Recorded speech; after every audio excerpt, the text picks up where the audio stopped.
All right, welcome back to the Boys of 161st Street, episode 159. Today is Monday, August 30th. 159, we're very close. 2 episodes away from episode 161. Still haven't decided yet what we're going to do for that, but it will be something special. Yeah. Next week. It is next week. It's next Tuesday's episode will be episode 161, so that will be a fun one. Maybe we'll do some giveaways for it, have some fun with you guys. Maybe we'll also do a little bit of the Beat the Boys trivia. That episode would be a fun thing to do there. Oh, how fun. Kind of just throwing things at the wall, seeing if it sticks. If you guys think of anything special we could do for episode 161, make sure to let us know because it only happens once. So until 1161, we could do it then. But Yankees split the series in Oakland, ending the streak at 13. They move up to 4 in the power rankings. They are 6 games out of the AL East lead behind the Rays because the Rays just continued to play the Orioles. Thank God that's over. The Orioles are... we have a few games against the Orioles coming up too, but Rays are currently playing the Red Sox and the Yankees are currently playing the Angels. We're recording this in the top of the 3rd inning.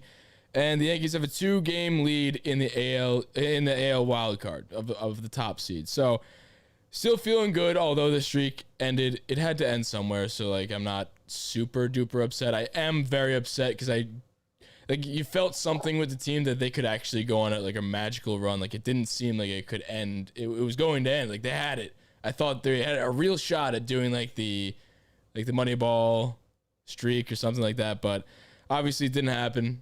You know, when you looked at this entire road ahead too, when we were trying to map out the games, like it was a tough stretch no matter what. Going against, I mean, the Angels aren't great, but like they still have Ohtani and they still could steal a game. You weren't just going against teams like the Orioles. I mean, a 4-game set against Oakland is not like that was just not we weren't gonna sweep. So coming away with a split is a little bit upsetting, especially the pace we were rolling at. But it's still a split. Didn't lose the series, didn't win the series. So how are we feeling, boys? Today you got me, Luke, Chandler, and Damon. Murph is away on paternity leave.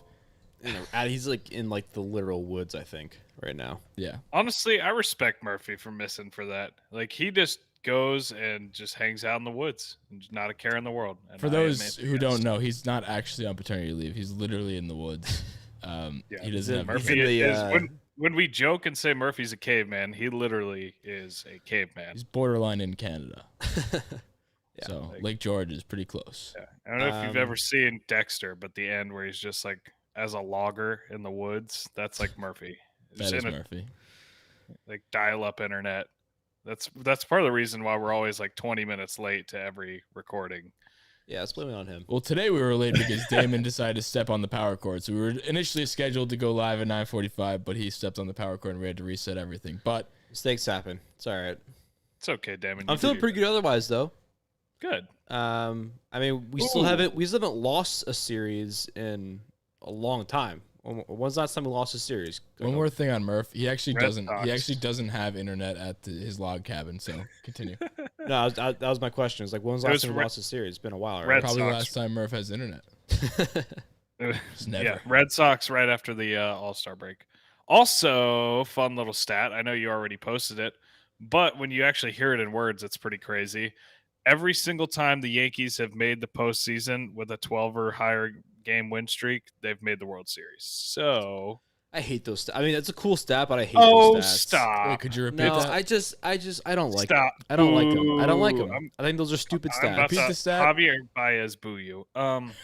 We'll get to that. So every time the Yankees have had a 12-plus game win streak in franchise history that they've made the postseason, they've made the World Series, which is 7 times, Damon. You're acting like it's That's like a a pretty big one-time sample thing. size. No, I mean it's a cool stat, but I don't know. That doesn't tell me anything. It's like when the Yankees play more games above 65 degrees and it's partly cloudy out, they make the World Series. It's like not the same.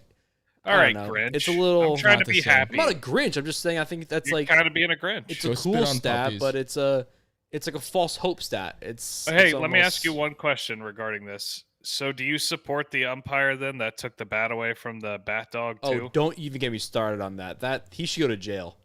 That's how I feel about you shitting on our win streak. He's going to jail. He should go to jail. That guy should go to jail. That was fucked up. I would rather the Astros cheat again than see that. Give the people a bit of a recap on what that is for the people that don't know what you're talking about, i.e. me. You haven't seen that? No, what? Oh my God. So the Bat Dog came out the other day. I think it was a minor league game to go pick the bat Yeah. up from home plate. And this like sassy umpire picked up the bat like right as the dog was going to grab it and threw it at the dugout. And the dog just like pouted the whole way back. Sassy umpire. Dude, he used to be such a bitch. That was so fucking bad.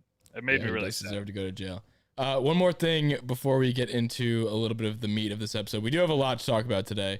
We're going to do hot or not. We're going to talk about Cole's potential, kind of like putting him back into the Cy Young conversation off his injury. That was kind of an obvious thing. We'll break that down a little bit more. There's a lot in the hot or not section, but one thing I wanted to bring up is Yankees. I've seen them at 4 in the power rankings. I've seen them at 5, at 6. It's just really cool to me, and I know we did just go on a 13-game win streak, and our record across the league is one of the better records, so it's fairly obvious as to why we are that high, but it's just so cool, and I know we've talked about this before, but it's just so cool to see where we came from. Like, we were 41-41 July 4th, and now we're actually 4th, 5, 6 in the power rankings, and we're not laughing. We're not, like, joking. We were like the 15th or something at some point Yeah. during that stretch. Dude, some of them, like the Bleacher Report ones that obviously overreact to every week, but they had us down in like 26 at one point. Like, I mean, That's a little absurd. ridiculous. That's I'm absurd. telling you, like I said, it's Bleacher Report. They overreact like week by week. If the Rays next week were to go like 3-4, they would have them down at like 15. So I'm And just also- saying it's pretty crazy. So speaking of turning it around, I figure what better time to toot my own horn than right now. We're going to start doing a new segment, and I'm creating this segment at the end of the year. Once the season's over, we're going to do Take of the Year, and we're going to check the old archive and see where all of our takes have been. Chandler's got a good one, too, that could be in the running against mine, but I genuinely believe, and we'll revisit these takes right now. Oh So my God. the one take that I personally am going to nominate for the time being until I have a better take, which I probably will because I have all kinds of good ones, was my take that is being bad good. And for those of you who are just tuning in for the first time and didn't see the clip that I reposted, I was basically saying, and it was tough to get out because it was really kind of convoluted and it didn't make all the sense in the world until I can explain it at length. And Chandler, you were with me. I got you up to speed when I said it at first. So basically what I was saying was, it was before the deadline, and since we were playing so bad, we were going to end up, if we were going to buy, we were going to buy more than we would have had we been a good team, because like Chandler said, they would have just given you the line like, we believe in our team. We're not going to go out and spend because we think they're going to win. Perfect example of the people that did that are the Red Sox. The Red Sox were in first place. They didn't buy at all, and now look at them. So that's that's the alternate route, that success could have caused us to not buy as much because we wouldn't have needed it. Or so it would seem. So also, since we played so bad, we were forced to get Gallo and Rizzo. And now the players that I said at the end, like, we were forced to get these players to just really deck out the team. And then all of a sudden, the guys that are actually good, like Judge was always having a good year, but now Stanton's playing well. Now, like, all these guys, Voigt's back and he's playing well. All these guys are playing so well now. And now you just have a roster that you didn't have before, and now they're all just 9 guys deep, or even deeper than that through the bench, and you just have a super team that you didn't have before. So to come full circle, I think I was right. No, I agree. I still think mine was a better like hot take because I feel like they're, in a way, yours made too much sense. Like, it was almost too perfect. Mine, you guys literally laughed me off the fucking show. You're like, all right, let's cut this guy. He can go like fuck himself down in South Carolina. We're just going to start our own new thing here in New York. And what was your Like, take? That Jonathan Loaisiga would be groomed to be our next closer. And that was in like April. So And right now, you're but- not looking crazy. I Well, know. I think but at the during time, you this- would have thought that I just like told you I found the cure to cancer or something. I think during this off-season episode, we're gonna Did you? have to set some ranking system that, you know, what was a time, how much time has passed since you made that take until it came into fruition. That'll be a factor. It has a couple of I like judges. that. You know, let's get a little scale going so we can figure it Well, out. we're gonna 'Cause that's a we're big gonna one. post the takes to the fans. And do you have a take to nominate? Yeah, I feel like you just don't have takes. I got a couple going around my You head. just comment on our takes. Hey, if it ain't broke, don't fix it. Sleep on that. Figure out what kind of takes you got. And one other thing I wanted to comment on, not related to what we just talked about, but something that does make me a little bit more so confident that we could still go after the division even though we're 6 games out is, like we said before, the Rays have been playing just the Orioles every time. They were winning a bunch. They're not going to win that much. They're a great team. They're not going to win at that rate. We have a few games against the Orioles coming up. We get to play them at the end of the season. Chandler's going to be in town. I'm going to be going to the games as well. Damon's going to be going to the games. And the easiest remaining schedules by opponent win percentage, Phillies, Reds, Yankees.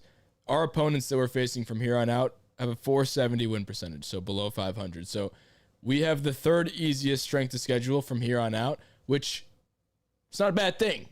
It's a pretty good thing to Doesn't have. hurt. So I'm very confident in that. And then it goes Blue Jays, Royals, White Sox, Nationals. Rays are not on that list. Dude, Red Sox this are is not what on we that have. list. This is what we have. We have Angels for 3 who suck. I'm saying that based off their win percentage in play. Don't judge me if they come back and They do blow this suck. game. They're not a So- good team. I mean, yeah.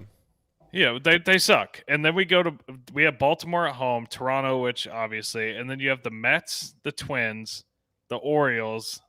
I mean, the Mets are a total fucking dumpster fire. The Indians, the Rangers, like these are all winnable games. Like I was looking at it yesterday. Realistically, to close out the season, I feel like something. Obviously, that was before yesterday, but something in the neighborhood of 24-9 or 23-10 is reasonable. Yeah. And that's what you have to do if you want to win the division. And it's not totally out of the realm of possibility with the way they've been playing. In the month of August, they had a 740 win percentage going into yesterday. Obviously, that's not sustainable, but you know what I mean. Like with Could this be. Why not? schedule, well, it's not going to happen over 2 months. But with this schedule, even if you're close to it, I mean, you're putting pressure on the Rays. The Rays have some tough series coming up. I think, you know, when the All-Star break started, after the All-Star break, we were talking about, well, what would it take for us to make it, like, lead the division? We were all kind of counting the division out. We were all saying, if we're going to make a playoff spot, it's going to be the wild card. We can all, you know, division's so out of reach, and it's not even going to be feasible. Focus on the wild card, and that's going to be it. And then we said, you know, the only way we actually go out there and win a division is if we have a historic comeback, like the most historic comeback or the most historic second half in MLB history, or whatever the stat was. And we're doing the damn thing so far. I mean, what other way to have a best second half of MLB history than to go on a 14-game winning streak? I mean, Well, I we think were I said doing it the damn was- thing. We were aiming To win for the like division. a 640 like win percentage. Yeah. I think it was like ballparking at. 680, Yeah. and we're at over 700. So there's still room for us to drop. Like, and it's just really unfortunate that the Rays decided to go on a 9-game winning streak as well. So I wish more would have like came out of what we just did, but the Rays kept them winning too because they're playing the fucking Orioles every day. Orioles are also the first team to be mathematically eliminated yesterday, I think. oh, That's tough. Are they having a worse or better year than last year? I have no It idea. has to be worse, right? They literally had all- an 18-game losing streak. they have had an 18 and a 16 game losing streak with one win separating them. But That has to be a record. no, they're on pace. I think the worst team ever was actually, I think it was the Mets, and I think they lost 120 games. Oh my god. And the Orioles are, last I checked, they were on pace to lose 112. So it's not out of the realm of possibility. If they have a Yankees-esque reverse thing, the Yankees had to be historically good to make the playoffs. The Orioles have to be historically bad to break the record. So, you know what? If you can't do anything to help us whatsoever, hats off to you. I hope you break the record. The Orioles lost 108 in 2019, and they lost 115 in 2018. That's so bad. 2017, they lost 87. Okay, so that was probably when Chris Davis was not the worst player ever, or was he still bad then? He was I don't really know. bad. I think he was still bad then.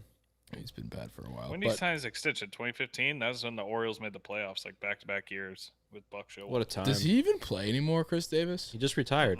Oh, he did? Yeah. He's still getting Yeah, paid. he had he ripped his hip in half and then had a setback and then Yeah, That's he tough. was like, I'm done. All right, Yeah, so let's talk about the Yankees a little bit. Why don't we you want to get into hot or not? sure. Let's do it. Got a pretty. What? Nope. Yep. Go ahead. Well, there was actually one thing I want to comment on real quick, just about the trades. I forgot to say when you were doing Yeah. it, and then we got it's very quick. That I think that one of the most encouraging signs to me about that trade deadline, the being bad, good, all that.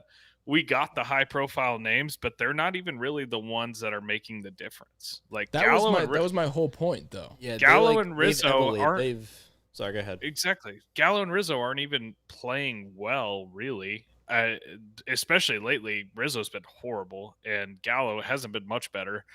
He just has the flashy home runs, and he plays a good left field. But Well, that was I think that was it's- my whole point. That was well, why I said I it. also wanted to add on to myself a little pat on my own back, because I think maybe that same episode or right around it, I piggybacked off that and said, you know what, I don't really care what it is, even if it's firing the ball boy or the locker room, cleaner. You just need to change up something, change up the mojo, and that's kind of what happened. I mean, it's not the on-field results that are doing it; it's the chemistry's changed. Everything's changed from a team standpoint rather than, and not necessarily the performance. But Yeah, I mean, like, I think that the signings just kind of like elevated everybody else's play. I think Luke Voigt's a perfect example of that. He comes back and someone's going out there and taking his job, and he says, "Fuck no, I'm gonna go out there and hit 400 for 2 weeks." and then still gets become, benched. is carrying the team. Yeah, he's still getting it. That's a different story. But either way, Still he's just gets elevating other benched people. today. That's tough. Let's get into hot or not. Damon, let's have you do the knots, because I'm gonna have Chandler step in for one of the knots. Because he did his own research for one particular person, and I didn't want to do the research that he already did. So you can do a celeb shot in the knots. So that means Damon is going to do the knots. Chandler, you're going to do the hots today. So let's get after it. Boom. All right, leading off for the hots, Aaron Judge, 197 WRC plus, 356 batting average, 463 OBP, and a 1.085 OPS in the last 2 weeks. Oh, absolutely. But I mean, the man's an MVP if Ohtani's not here. Giancarlo Stanton, last 2 weeks, 218 WRC plus, 341 batting average, 795 slug, 1.191 OPS. Buy if they leave him in the field. Luke Voigt, the last 2 weeks, benched today, but 364 batting average, 444 OBP, 1.175 OPS, and a 217 WRC plus. Buy if they quit benching him. What was that? Buy if they I said quit buy benching if they quit benching him. Two of your hot or not buys could be solved by a really simple solution. Yeah, use your fucking eyes and put together a lineup that needs to be out there every day. So, two things I wanted to note this is just the goal line package version of hot or not today. That's what they like to call just the big boys. It's missing a few guys, like you said. Gallo would be included in that package, but they call it the goal line package. Is that what they call it? Yeah, right? Yeah, that was what they called, like, all the heavy hitters Well, batting with lead Voigt off. leading off Voigt and then leading everybody off. else after that. Yeah. So this was the goal line package, the jumbo package. Is that what they call it? It was goal line package. Goal line package, whatever the fuck it is. It was that. I'm telling you, that's what it was. It's goal line package. So, I mean, it's nice to see a hot or not section with the big boys. Like, sometimes we have a few guys mixed in there, like a Wandy Peralta mixed in with like other big guys, like a Cole mixed in there. And by the way, Cole should get some kudos too. And I don't know why. I honestly just try to limit it to 3 for hot or not. But I'll give Cole. Well, we were going to have a whole conversation on Cole. Yeah, later, well, so. I'll just mention him briefly right now. Like, I just think he's completely returned to Cy Young form. His last 3 starts, 17.1 innings pitched, 1 run allowed, 24 strikeouts. Just unbelievable. He's very much cemented himself back into the Cy Young race. He kind of wasn't really out of it, but since he was hurt, Lance Lynn kind of took a little bit of a bump there. But I think it's his award to lose at the moment. But one thing I wanted to note on the hots, aside from me being just jazzed up that our big boys are making this list all together also, because one thing that if you've been listening to the show for a while, we like to point out is that Judge and Stanton never fucking hit together. They hit together like in the order, but they'll never, one will be hot, one will be not, and it's so extreme too. It's not even just like, oh yeah, he's hitting, Stanton's in like 235, he's doing fine. Like, no, Stanton will hit 0 and Judge will hit 1,000. That's usually how it goes. So it's nice to see they're both in the last 2 weeks batting 256 and 356, excuse me, and 341, with both around a 200 WRC plus. So for the full season, Judge now has a 292 batting average, 383 OBP, a 921 OPS, 150 OPS plus, 29 homers, and 72 ribbies. That's pretty fucking good. If Shohei Ohtani didn't exist, I really think he would be having an MVP year right now. Because I think Vlad that he cooled off a little. has. Yeah, I was gonna say I was reading something about the trends the other. I think it was Dan Rourke, but the way that Vlad's trending and the way that Judge is trending. I mean, if Otani's won the award, he doesn't have to play another game. Yeah. Yeah. So quickly, just I'd be pissed if Judge doesn't come in second. you're about to say what Dan Rourke posted, so shout out Dan Rourke. But Vlad Jr. has a .736 OPS in his last 30 games. Judge has a .988. It's trending downwards, and ultimately, if this trend continues, Judge will have a better season than Vlad Jr. in terms of like the stats that actually matter. Just wild. And I don't even think he's doing it in terms of the WAR numbers defensively. I think the WAR numbers are primarily being pulled from his offense, and that's just awesome. It's just crazy to me that a guy that big with so much power can hit 300. And he's getting walked a lot more too because he's fucking hitting. His that's OBP he's is still almost getting- 400. Yeah. He's still getting the low strikes called against him. He's still getting shafted on shit like that. That is one thing I'll say. Love or hate Aaron Judge, anybody out there, if you're a Yankee fan or not, which if you're a Yankee fan and hate Aaron Judge, fuck you. But if you're not a Yankee fan and you don't like Aaron Judge and you want to say he's overrated, whatever, the one thing you have to commend the guy on throughout his 4-year career now, he's never wavered on his strike zone. He's consistently had bad strikes called on him since he was a rookie, and he has never expanded his zone. He has stuck to it, and he's stuck to his game plan. And you know what? As a baseball fan, you should be happy about that and tip your cap to the guy. Yeah, because I mean, you mostly see people make adjustments and stuff like that, but when it's that egregious, I would almost prefer you not to make an adjustment, even if it continues to be called.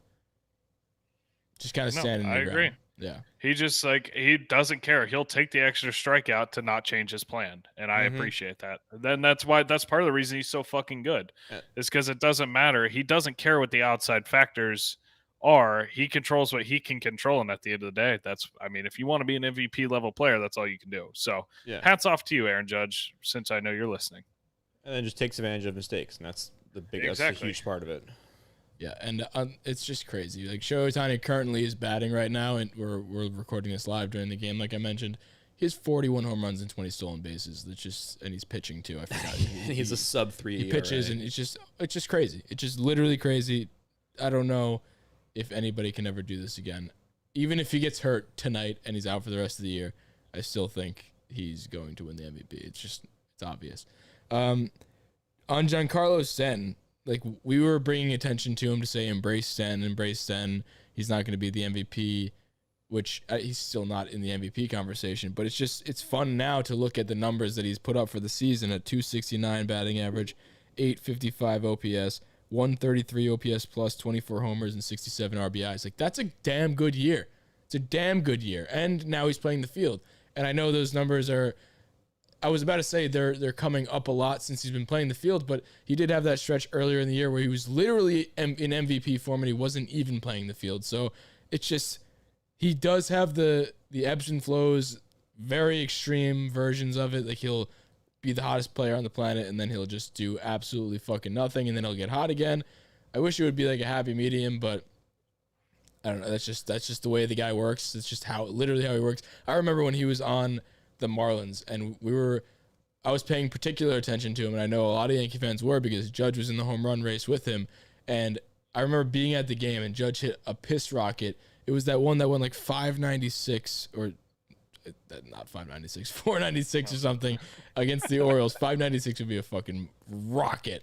But it was the one against the Orioles where the day before he hit the fastest ball recorded by StatCast, and then he had the furthest one recorded by StatCast the next day, both against the Orioles, so I'm excited to play them again. But I remember he had like 2 in one game, and then I look over at the big board in center field, and it says Giancarlo Stanton has 2 that game also. Like, it was just wild, and that's just the kind of guy that he is, and he's been, even when he was on the Marlins. So I'm just happy to see, when you look at where we're at now, August is about to end. We're about to enter September, final month of the season. Then we got October. Things are trending in the right direction. Now you can look at a sample size from a full season, basically, and you can. I think we can write off that this season for Stanton has been a success in my mind. I mean, he's batting 269, 855 OPS, and a 133 OPS plus. Like, it's shaping up to be a very good season. And when we talk about Sen in the offseason, I have no doubt in my mind that we're going to be delighted with the season that he was able to put up, especially since he started playing the field in the second half. Totally agree. The thing that drives me crazy, and I was thinking about it today. I think, yes, I know I say he kind of has his stats for his career this season are pretty much on par with what his career is.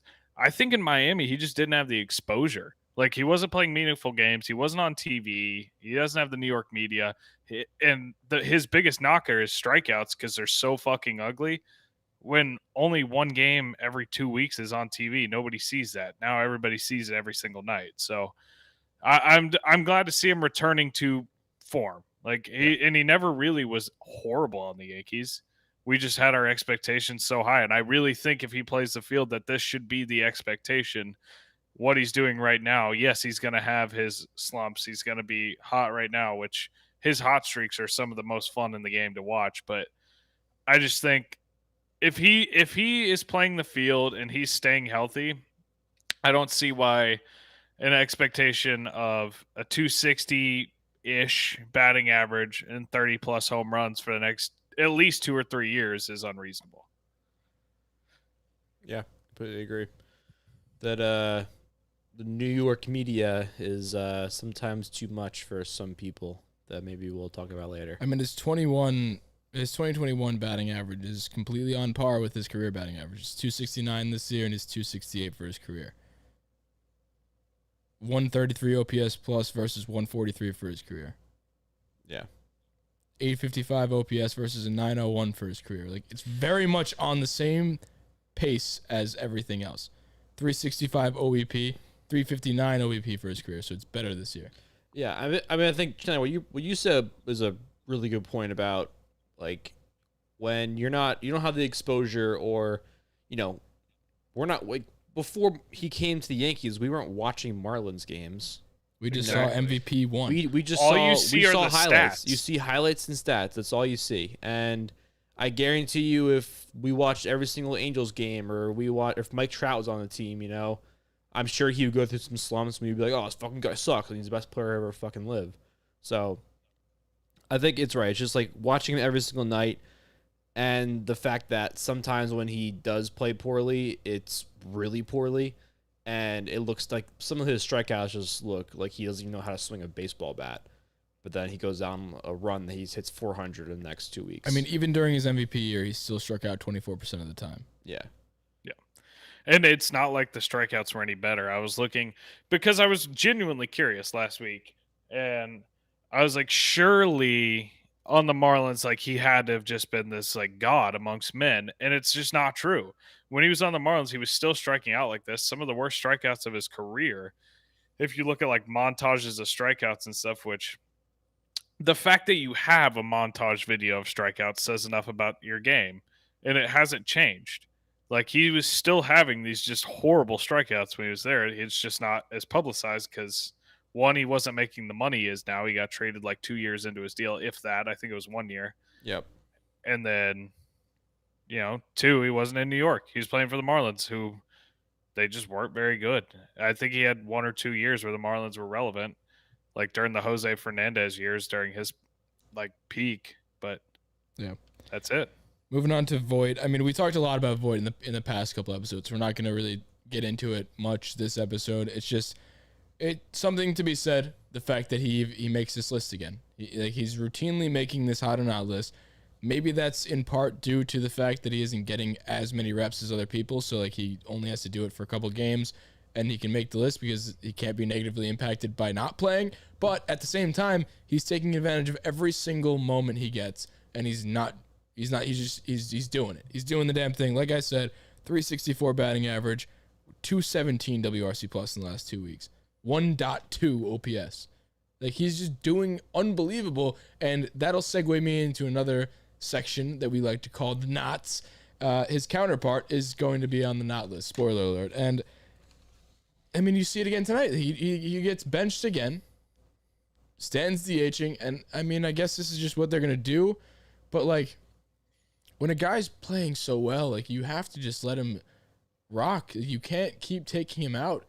It's just like, especially when you got like Brett Gardner in the outfield tonight. Like, I know Brett Gardner's been playing good in the defense lately, but like, I don't want Brett Gardner in the outfield. I'm sorry, I don't want his bat in the lineup when you could put a bat that is literally batting 120% better than the average MLB player. It's just unbelievable that you would even fathom taking this bat out of the lineup. It's crazy. What's more impressive to me about everything is that the fact that he gets such inconsistent of recently, obviously, but he's been getting inconsistent playing time, and every time he goes out there, he does something productive. It's not like he goes on a streak, is taken out, and then he comes back and plays, and then he like all of a sudden is terrible again. Right, like, he would have every excuse in the book to be bad. He would have the excuse to be bad, but he still goes out there. He has what we always give Wade credit for, is like Wade, for the first time ever, is getting consistent run, or was, and he's performing well offensively. Like there's something to be said about getting the reps, and the success comes or is easier.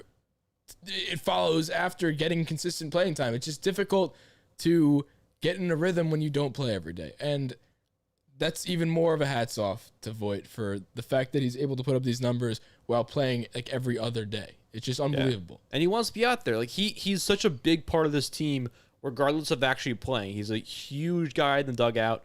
He lifts everybody up, and he's the guy on the bench that you need to carry the rest of the team. And if you're not playing, you don't have the same enthusiasm and the same life that you have when you're not playing. It's very, very simple.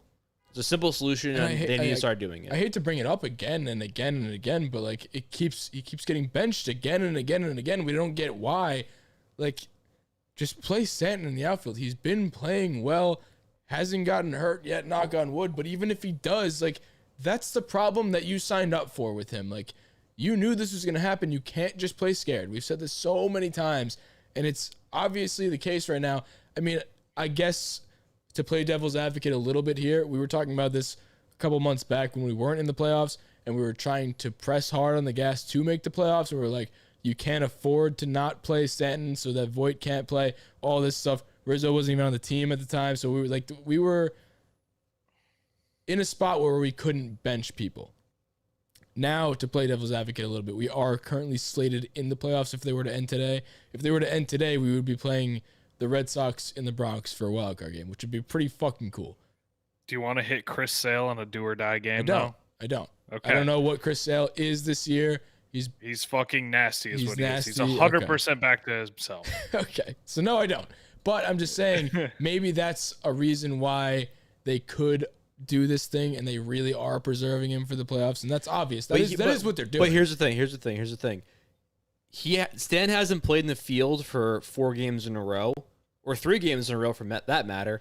And if he's never done that, and then he goes out there and he needs to play 3 games in a row in the outfield, and then he's not able to do that, then we're kind of fucked.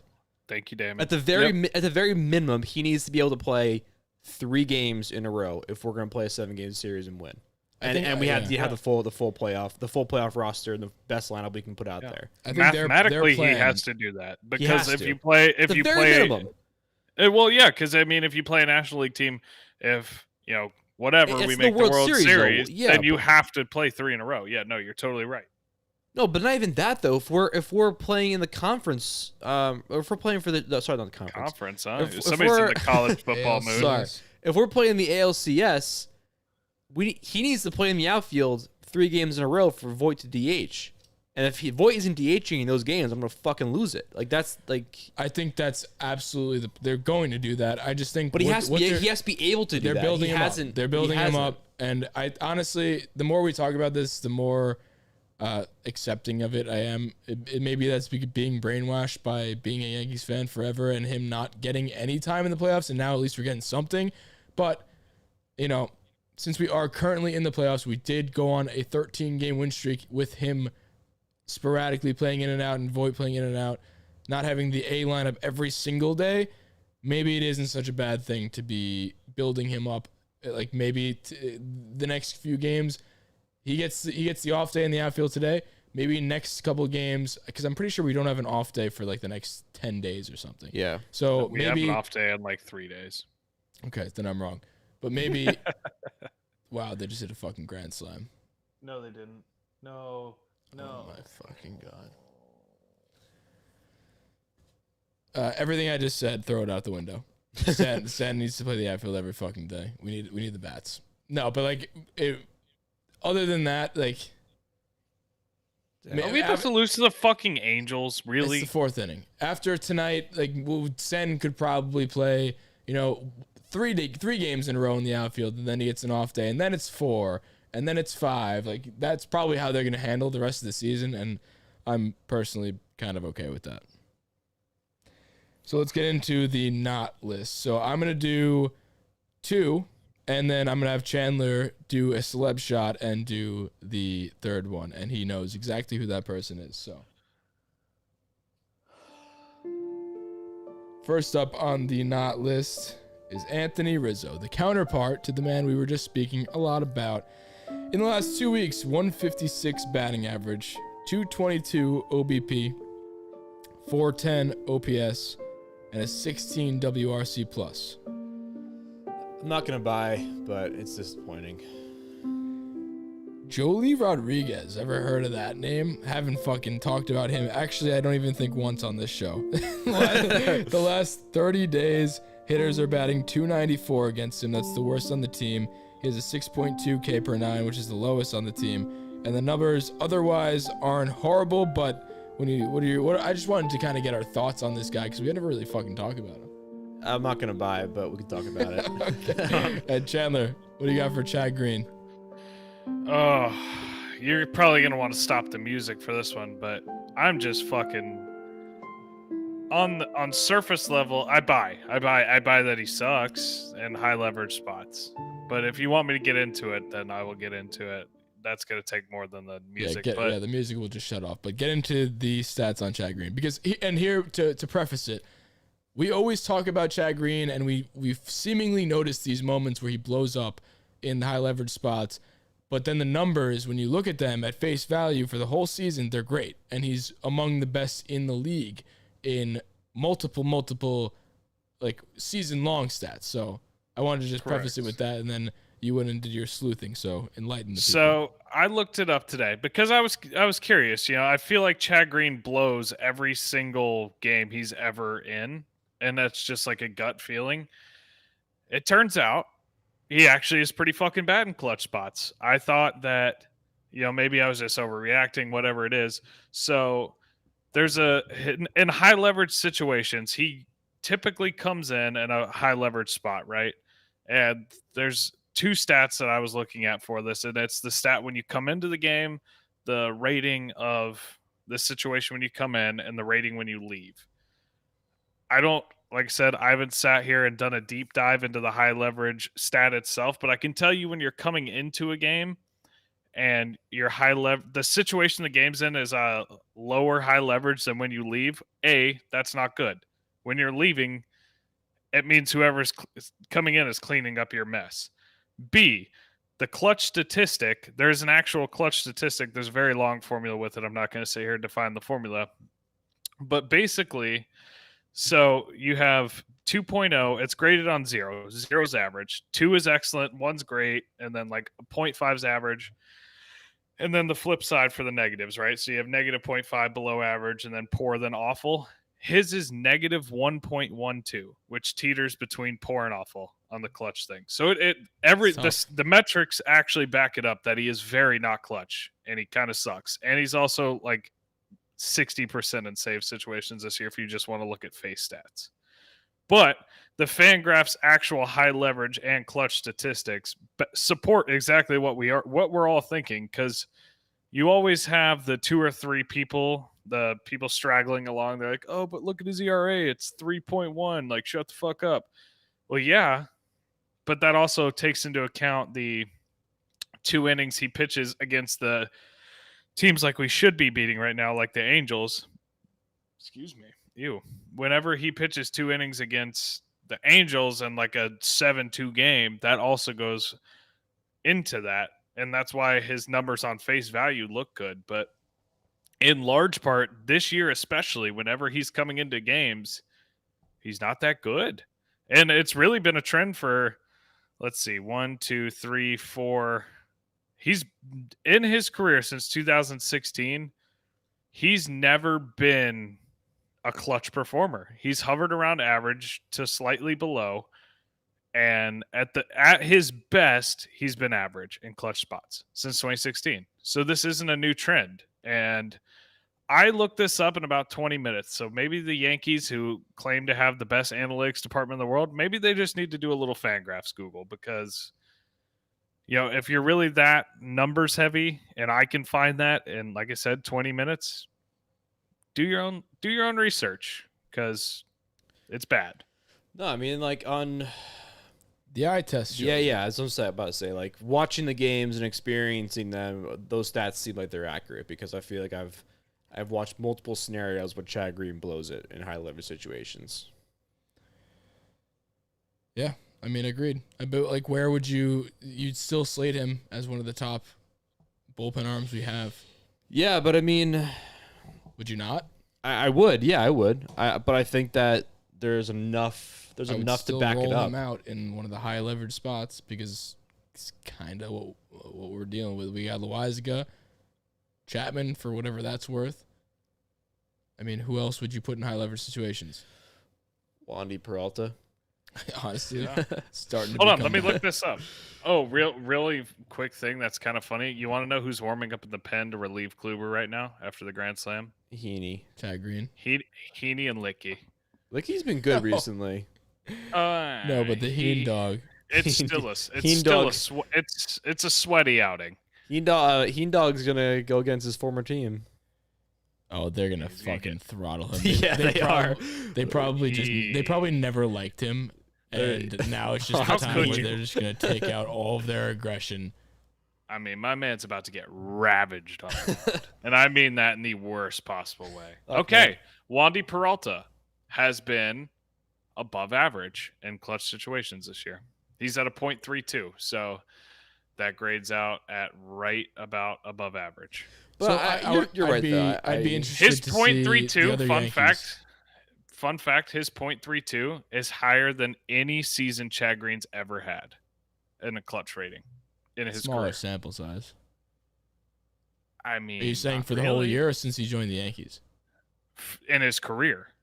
No. I mean, Wandy's 0.32 is that since he joined the Yankees, or for the whole year? That's for the whole year. Hmm.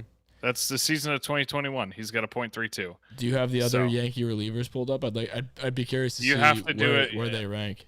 Yeah, I mean, you have to look them all up individually. But look up if there's one I'm curious about Loaisiga.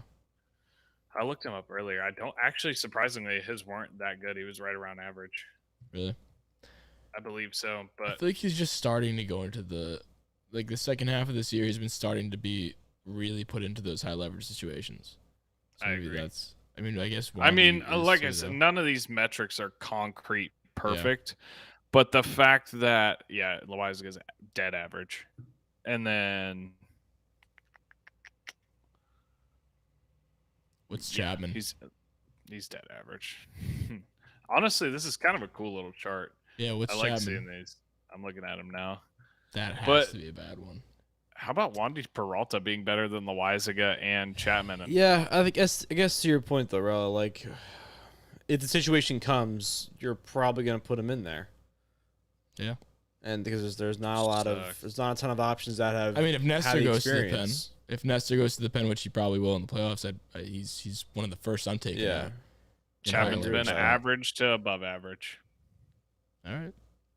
That's better than I So that expected for him. tells you how bad Chad Green's had to have been in these situations to where It's true. I mean, Aroldis Chapman's at a .13, so he in the clutch statistic, so he's almost he's over a full point better than Chad Green, and he's the one that sticks out in our mind as the guy that chokes away every game. So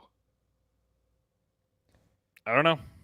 So, I would one not thing I mind. wanted to dive more into was something we haven't even mentioned yet in these knots. We did mention the man, but I expected you to go off a little bit more on him. I guess you just wanted to rip apart Chad for a bit, but No, I did. Anthony Rizzo, why don't you give us your little 2 cents on him? 'Cause Actually, you were so kind of going off in the group chat, and I was just like pushing back, because I mean, it's just unfair to judge him based on this right now. We know that Rizzo is judging him as a unbelievable player. I'm not judging him as a player. I'm pissed. I was pissed off because he's playing. Luke Voigt was sitting, and he's been just ice cold. Like he is hitting like 120 since being a Yankee, I have a and he's question. not playing. He's not playing well in the field. I have a Yesterday, question. he looked totally fucking lost. I have an answer. Maybe. Do you think there's any situation where if he continues to play bad, No. that I know Voigt- exactly Voigt what you're takes asking. over? Yeah, Cash. do you think he takes over at first base, or is he's just the first baseman? No, Cashman. There's no way the front office will swallow their pride on that. It doesn't matter. He's hitting 227 as a Yankee now after today. So But you also bad. remember at certain points, like there have been certain plays that we all have said as an entire fan base saying that like Luke Voigt would not make that play at first base, or maybe like that play that Squid made at shortstop to end the game. Voigt probably won't make that play. totally agree. worried about Totally the agree. defense. I'm not worried about defense at all. And I don't know. Well, here's what scares me. Do you want to know what scares me? They asked him if he was fully healthy yesterday, and his response was, "I'm as good as I'm gonna be." What the fuck does that mean? He came off COVID, so Okay, so if you're not fully healthy, don't play. I want him to play. I don't know. That's a, I don't want him to play if he's gonna be a shell of himself. I disagree. You're gonna tell I me you think- would rather have a 50% Rizzo than 100% Void? I'd rather have I'd both rather of have them. both, because a 50% I'm Rizzo just- is better than 100% Gardner. Well, True. no, I totally agree. But wait, Okay, so there we when go. push comes to shove, they're clearly not going to put Judge in center field every day. So And they're not going I to play. think they're- They're I not going think to play they are. Void over Rizzo if he's moderately healthy. I don't think, know. I I'm think just- they're working up to getting our full Death Star lineup in the lineup every day come playoff time, and I think that's just what they're doing. And I think I'm so too. I'm I mean, it's confident not. that's gonna happen. It's not fucking rocket science to figure this out. I mean, it's a very simple solution. We're getting pissed off right now that this lineup isn't out there every day. We have every right in the book to be pissed off of that lineup. There is no situation where you ever would not put out that lineup every single day in the playoffs. Every single day Well, in the there playoffs is. has to be. I mean, if Stanton gets hurt, No, remember last year, and I know that he's kind of fallen off the face of the earth, but do you remember how hot Clint was going into the playoffs in game one? Lo and behold, guess who's starting in left field? It's Brett Clint's a Gardner. little different than Giancarlo Stanton, and especially talking because about- of the ripple effects that him not playing the outfield is what I'm saying would have on benching Luke. But the Voigt. casualty would be Luke Voigt. Yeah, I know. The casualty before was Clint Frazier. It's a little bit less of a situation than Luke Voigt not playing, which is why I'm saying it's less likely. I'm that just we're saying, not. they've I think we're shown- definitely getting a full lineup, and you saying that thing about Clint Frazier doesn't change my opinion on it, because Clint Frazier is different than sitting out Luke Voigt. No, I totally agree. I'm just saying I don't think it's as clear cut as you're making it out to be. I think they're so heavy on playing Brett Gardner, and for whatever reason, whether it be the veteran presence or the lefty in the lineup, I don't think it's that crazy that in a one game do or die, if we show up in the Bronx, well, fuck, if they play like this, they're not going to be in the Bronx. But if you show up in the Bronx for a wild card game I don't think it's unfathomable that Brett Gardner's going to be your starting center fielder. I just don't. I do. I don't think it's crazy. I think that's crazy. I just I think that's crazy too. I think that's ridiculous. I agree. Like, I think the decision itself, logically speaking, makes no fucking sense. But I think You're saying you really can see that, truly, or you're saying you want that? Two different things. no, God, no, I don't want it. I Okay. think, God, no. That gif Wait, of did you the see the pitcher just fall? Turn around real quick. nice fucking pitch, man. That'd be This a is bad balk, radio, right? but everybody who is listening to this saw this last night. So the pitcher just Oh, 65 for the Angels. Real quick thing just- where you're talking just about a tripped balk. on the Did you mound. guys see Nestor the other day stare at the third, like look back Yeah. at the third base umpire? I've Also, never seen Nestor Cortez be mad before, and he Nestor was. Cortez is the fucking man. I would also, never want to be on also, Nestor's bad side. One B to that, the umpire crew from that A's thing, and it's both ways, not just as a Yankee fan. Life in prison, never Yeah, that was umpiring a bad. game. I mean, legitimately, thank you. Legitimately, they should be flipping burgers for the rest of their life, which, you know what? If you're a burger flipper, there's nothing wrong with that, but that is far from being a major league umpire. And that is polar opposites of the spectrum, and that's where they need to be. Like, get the fuck out of baseball if you're that bad. Yeah. Ugh. That pissed me off. Sorry. What else we got? I don't know what else we We got. haven't Oh, done want- voicemails in a while. Yeah, we haven't really asked for them. So if you wanted to leave a voicemail, call into the voicemail line 914-469-2168. Leave a voicemail for us. We'll play it on the podcast. We actually have not done those in a while. Let's do those next episode on Friday's episode. But let's talk a little bit about the Mets booing. I just think it's so funny to me how Javi Baez thinks that was a valid thing to do. Like, that is just My the thing is dumbest just, like- you have to be the dumbest, most dense human being to think that's a good idea. And Lindor was doing it too. I think it's just so funny that it's the two people that they just signed. Like, how do you both signed pretty? I know Lindor has a huge extension, but I don't know how long Javi Baez is on there. He's a rental, right? He's a free agent. That's my thing. You're a free agent at the end of the year who has said you want an extension in New York and you want You're to not play with gonna get one Lindor now. forever. Yeah, no, what the fuck are you doing? bad That's look. like that would It's so literally be dumb. like if I took this new job that I took and I went into my front office on day 2 and just shit on my boss's desk and was like, "All right, I would like to be paid more now." They're like, "Yeah, no, go fuck yourself, go home." Like, all right, well that makes sense. Yeah. What I mean, what are you doing? What else? Like, what just goes through your head to make you think that that's a good idea? Like, everybody knows that fans in New York will boo you. Are we the ones that are booing people? No, we were like routinely telling people not to boo Stanton, but Stanton handles it well. He doesn't boo back. Like, you can't let it get to you, because now, I mean, that's just like a human thing. Like, when you're a kid and if you're getting bullied and somebody says to you like, "Oh, don't give them the satisfaction because then they're just gonna go at you harder." Like, that's what's gonna happen now. Now Yeah. everybody in New York.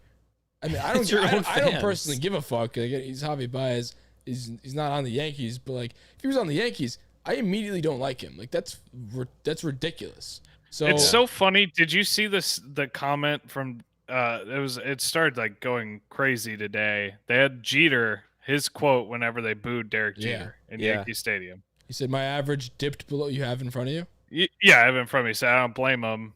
Jeter said flatly after watching his batting average dip to 197 with an 0 for 4 night. "We would have booed ourselves tonight too. It's hard to imagine being worse than we were tonight. Put me at the front of that list." Yeah.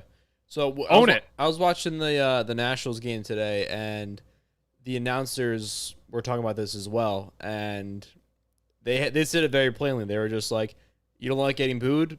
Play better." And then they said Sure. this is the same theory with like the I don't agree with this as much, but they were talking about like the minor league players who were complaining about what they're eating for dinner and whatever. And he's like, "You don't like that? Play better, and you can go to MLB." I don't really agree with that, but same kind of concept. Like, you don't like what's going on, play better. Yeah. You get paid millions of dollars to play. All you can do is just kind of own it. Just Like, as at least messy as it Lindor gets you. has $340 messy. million guaranteed in his pocket. What the fuck are you doing, Baez? You're already asking to be overpaid. Like, Baez wants like a $250 million contract. But I now no, you're but saying you're I booing your own disagree though. I fans? think more so that's worse for Lindor because you just signed an extension with these fans and now you're treating them like garbage. They're gonna they're gonna hate you. Like here's the two scenarios. They're gonna hate Javi Baez for the rest of this year probably, and that's it. Lindor has to face them for like what 8 years more. He also had a 10? terrible start too. Terrible 10 start. years. His extension hasn't even started yet. So Lindor has I think 10 that's more years. That's Yeah. more idiotic to me that he would do that, considering he just signed an extension with these people. That's like moving in with your girlfriend and just like immediately Shitting on slapping her her. in the face and just like saying, "Hey, this is like you're ruining something that you just signed up for a long time." Exactly. I know we just got married and bought a house together, but I also cheated on you today. So I'm gonna have burn fun. the house Like, down too. Like, what are we doing here? dude, it's so stupid. I've never lost that much respect for one person in that quick of time. I just think it's so Like- funny because it's the Mets. Like, the It's Mets, just I don't perfect. think it would have happened to any other team but the no, Mets. the Mets. The best finally- part too is that they're defending themselves. Like they're like, you guys just wouldn't understand. Like if you're gonna boo us, we're gonna boo you back. Like you're not the first person to ever be booed in a baseball game. You fucking arrogant asshole. Especially in New York too. You were in New York on the Mets, who have been a dumpster fire for fucking 40 years. Who had a 4-game lead in the NL And now East, you're even- and now you're Oh like my 7 God. games back. 8. Just They shut were up. 8. Just shut up. Like, dude, how do you not look in the fucking mirror? Like, Javi Baez is on pace for like 260 strikeouts this year. I'd boo you too. Like, if he was a Yankee, I'd be pissed off. Yeah. Rightfully so. See, this kind of goes circles back to our conversation before about Stanton and when you don't really look at a player on an everyday basis. But there's something to be said about Javi Baez. The fact that it was well known that he's one of the worst strikeout hitters. Like I knew that. I didn't have to go looking for it.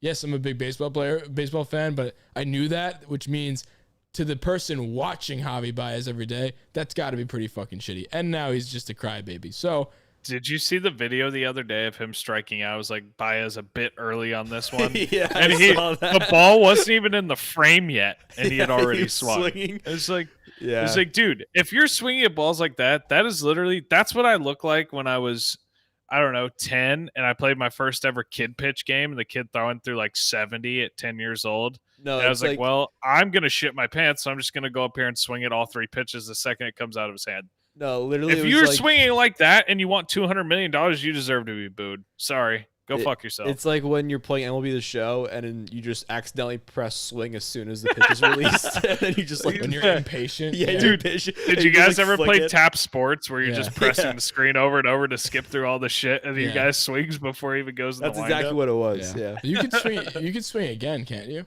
No, not in No, Tap. not in Tap Sports. Javi He just Baez sits there with fucking the. can't. Yeah. Imagine He tried to could swing have again. there. Imagine he tried to swing Oh again. my god. He probably would have had a better chance of hitting it if he swung a second time. Honestly, probably. That's enough Mets talk for us. One thing It's I funny because we're pointed out. shitting on him. I know. One thing that I wanted to point out was during the game the other day, and honestly, every game I've noticed that Rizzo with a nice hit. Shut the fuck up, Chandler. So How are you ahead of me? I don't know. Also, But one hit doesn't just make your whole season better. Like just because Yeah, you no, I have, got a, this is a double good. today, This is a too. good looking hit. Double. he's Um, having a good game. That doesn't he? Okay, and a single All last right, night. enough. you put the one stats thing- together. One thing I wanted to. I mean I don't make the stats. I just report them. Don't shoot the messenger. I said you put them together. Okay, so one thing I I wanted didn't to point say out you was went up there and hit. I think that Gary Sanchez, when he's running, looks slower with his socks up. So slow. I don't know if that makes any difference whatsoever, but that's my hot take of the night, is that I think if he put his socks back down, one, I think he just looks stupid with the socks up, but I think if he put his socks back down, I think he would be faster by at least 3 miles per hour. Well, he'd Which have is to a get on lot. base for him to run. So True. Yeah, he's playing really, really bad. he almost made the not list, but he hasn't been doing like really bad, like top 3 worst on the team. Well, actually, you said if he's not hitting his body weight, he's shunned, and he's sitting like 210. So Well, that was the first time. Then he got out of it, so he needs to be like historically bad to get back into shun. Like he needed to be. We wouldn't have talked about him until he got out of that. He hasn't done He got out anything of yet, so but he Isn't it got worth out of it, talking so now he's about? got to go. Precisely, he hasn't done anything. Yeah, But whatever. he just, Actually, he had a broke out of good it. single the other day. Yeah, he broke out of it, and then he needs to be historically bad to get back into a shun. I actually, while we're on that, I'm over him. I really am. I don't think he deserves any more chances to be this franchise cornerstone catcher. He's not Scary Gary anymore. He's That's a an okay. whole different can of worms. Don't care. We're talking about it, and I want to bring it up. He is. I'm done. I'm really done. Like, if there is another option, I honestly pursue it. I'm so tired of talking about Gary Sanchez. It haven't talked about hurts. him in a It hurts while. my head because every time we talk about it, it's like a waste of breath because then he goes on a 1 week streak and everyone's like Gary haters, fuck off, and then I'm just like I don't even. It's just not worth. Well, my the energy thing is, you anymore. have the loyal 7 people in the world that love him. Yeah. And that will stand he'll strike out on 3 straight balls in the dirt, and then or he'll hit a double or a ball off the wall and walk to first and get thrown out, or he'll take 6 balls off the face. Like, oh, you show me another catch. Like Joe Mauer took a ball off the face in 2003 on pitch 2 of game 161. Like, okay, Yeah, go listen, fuck I yourself. agree with you, Chandler. I just I No, I know I what you're can't saying. even It's talk an about it exhausting. anymore. I agree. It's an exhausting conversation. It's just boiled over. And it's It was like a it's a day or lose-lose situation for everybody Exactly. here. It's like we talk about it and we get shunned, or we talk about it and then he goes hot for a week and then we get shunned. So Yeah. there's no win. It's sad. The only thing that's sad is I really thought he turned a corner midway through. He started really driving the ball the other way. Yeah. And then he went right back to his bread and butter of straight Maybe that'll upswing. be my pole. take. I'm sure I said some shit in the past about that. All right, we're running out of time here on the Roadcast. I don't know what's happening with it, but we were at the end of the show anyway. One last thing I want to talk about before the timer hits 0. We talked about a little bit. It was the Cole thing. I think he just fully cemented himself back into the Cy Young race. I'm pretty sure he's the favorite right now. He is a But favorite. one cool thing that he has 200 strikeouts right now. I think is it exactly 200 right now? No, he hit it midway through the game. Okay, so he's a little over 200. So the franchise record for most strikeouts in a single season was Ron Guidry in 1978. He had 248. So Cole has maybe 6 regular season starts remaining. That's obviously not exact. He could have one less because they could rest him. You never know what they're going to do, but it's on pace for about 6 more. He would need to average 8 strikeouts per game to beat that. So do we think he's going to do it? Yes.